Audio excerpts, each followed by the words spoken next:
It was a cold November day in 1943 in Vernon, Texas. Yet inside the small church, the warmth of love fought back the chill.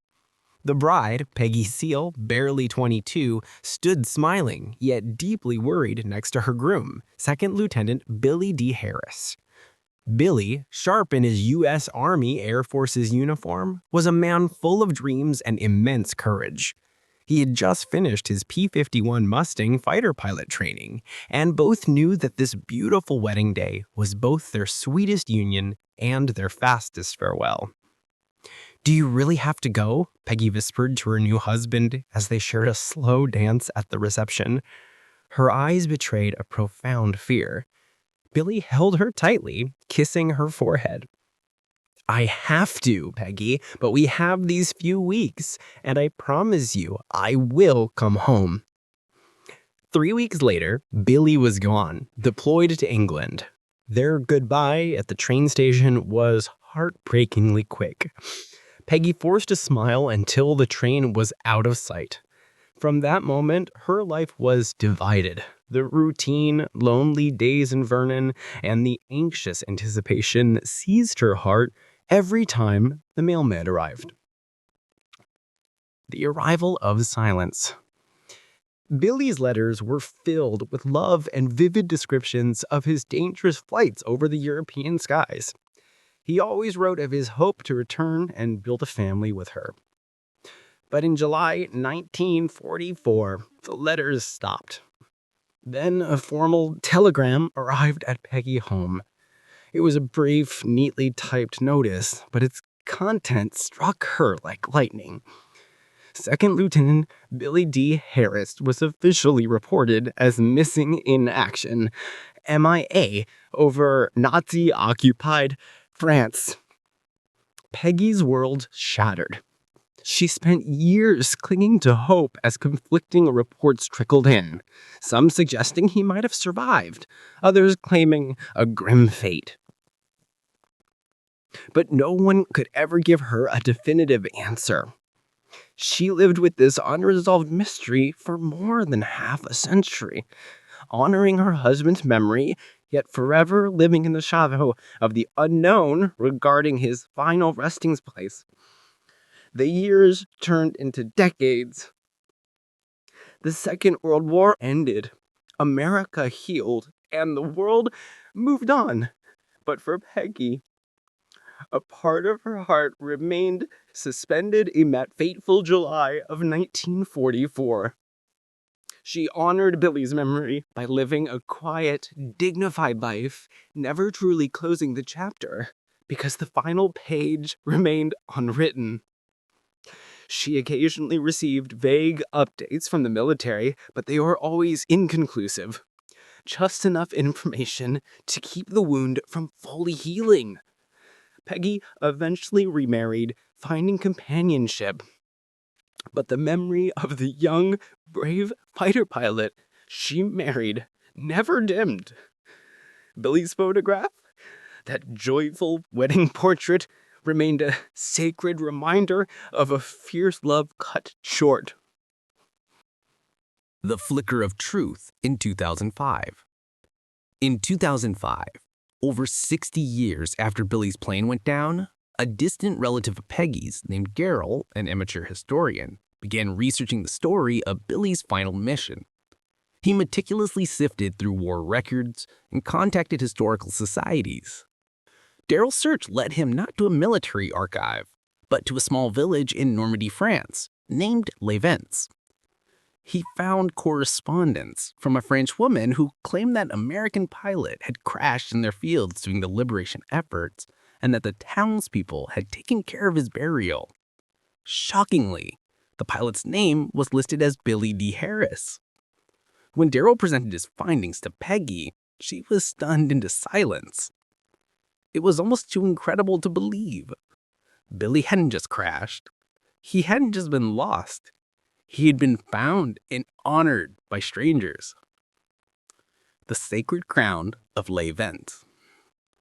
Further investigation confirmed the astonishing truth. In the summer of 1944, when Second Lieutenant Billie D. Harris's Mustang P-51 was shot down, he was killed instantly. The people of Les Vents, risking their own lives under Nazi occupation, retrieved his body from the wreckage. They were profoundly moved by his sacrifice, a young man who died fighting for their freedom. The villagers held a quiet, heartfelt burial ceremony for him. After the war ended in 1945, they made a silent collective vow. They would never forget Le Pilote Aimé again, the American pilot. They tended his grave meticulously, adorning it with flowers and holding an annual ceremony every July, the anniversary of his crash. For 60 decades, this small French town had been faithfully honoring the man Peggy had mourned as missing. For Peggy, the news brought a wave of heartbreaking sadness, knowing he was truly gone, yet an overwhelming sense of peace. Her Billy was not lost in the endless void of war. He was laid to rest, revered, and eternally remembered on the very ground he died to free. The discovery of Billy's resting place in Les Vents didn't just bring peace, it ignited a powerful need in Peggy. She had to go. She had to see the ground her husband had given his life for, and she had to meet the people who had kept his memory alive for her for 61 years. In 2005, Peggy Harris, then in her 80s, traveled to the small French village of Les Vents. The town that never forgot. Peggy was not met by officials. She was greeted by the entire town. They treated her not as a visitor, but as a family member, finally returning home. The people led her straight to the small, perfectly maintained grave of Second Lieutenant Billie D. Harris. The sight brought a lifetime of unresolved grief to the service.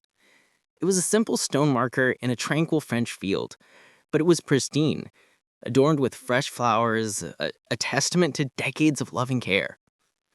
Peggy knelt, her hand tracing the letters of his name, finally acknowledging the finality of his sacrifice.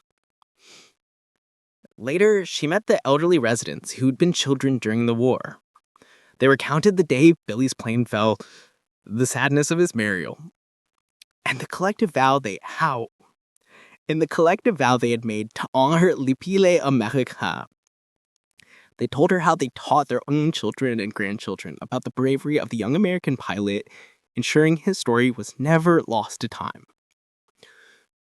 The unfading tribute. The culmination of her visit was the town's annual ceremony, now given special significance by Peggy's presence. As the crowd gathered, Peggy watched, tears streaming down her face as children carried wreaths. The local mayor spoke eloquently of Billy's heroism, and the American and French flags flew side by side. This was more than just a memorial. It was a deeply ingrained tradition. The people of Les Vents had transformed Billy's sacrifice into a permanent symbol of freedom and Franco-American friendship. He was and remains one of the most revered foreign soldiers in the town's history. Peggy Harris returned to America with a sense of completion she hadn't known was possible. She had found her husband, not lost in the fog of war, but cherished and revered by a town across the ocean. The discovery brought the heartbreak of finality, yet the profound and lasting comfort that Billy's heroism had never faded. And had simply been held safe, nurtured and honored by the gratitude of the free people of Les Vents, waiting for her to finally know the beautiful, enduring truth. The emotional journey of 2005 marked a closure Peggy Harris needed, but it was not the end of the story. It was the beginning of a profound new chapter. The silent half-century-old pact between Billy and the people of Les Vents had now blossomed into an active, reciprocal relationship. A legacy takes root. Peggy remained in close contact with the town's current mayor, Madame Dubois, a fictional character representing the town's spirit. Every year on the anniversary of Billy's crash, they would speak. Peggy would send photographs of her own family, the grandchildren Billy never met, and the town would send back pictures of the meticulously cared-for grave, always adorned with fresh tricolor ribbons. It became a tradition for American military personnel passing through France to make a pilgrimage to Levant. Inspired by Peggy's story, they would lay a wreath at Billy's grave, humbled by the devotion of the French villagers. Billie D. Harris, the young Texan pilot, was no longer just a name on a tombstone. He was the living symbol of the ultimate price paid for liberty. The visit of the grandchildren. 10 years after Peggy's first visit, her great-granddaughter, Clara, a university student studying international relations, travels to Levant. Clara had grown up on the tale of Grandpa Billy in the town that kept his light burning. Clara was met by the grandchildren of the very people who had buried Billy back in 1944. They spoke different languages but shared an identical sense of duty and affection. They took Clara to the field where Billy's plane had gone down, now marked by a humble memorial stone.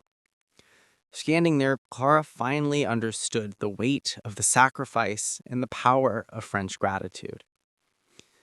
The trip solidified a permanent exchange program between Vernon, Texas and Levant, France, focused on teaching the younger generations about the enduring cost and value of freedom. The two communities became forever linked by a single, brave pilot and a promise kept. Peggy Harris lived out her final years knowing that the love she shared with Billy, though brief, had forged an eternal bridge between two nations. His heroism did not die in the wreckage. It lived on every day in the faces of the children of Levant, who, year after year, continued to fly both the stars and stripes and the tricolor high above their town. The story of Billy and Peggy Harris proved that the deepest forms of love and gratitude can indeed conquer time itself.